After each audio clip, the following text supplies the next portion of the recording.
से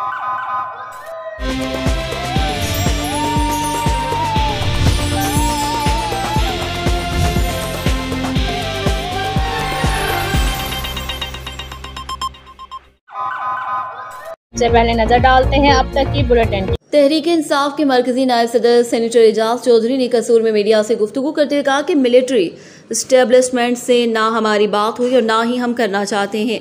हम बंद कमरों में बात नहीं करना चाहते। हमारा जो भी पैगाम होगा मीडिया के जरिए ही जाएगा। इमरान खान की हुकूमत को एक साजिश के तहत गिराया गया। एजाज चौधरी का मजीद कहना था कि एक एजेंडे के जरिए इमरान खान की हुकूमत ख़त्म की गई।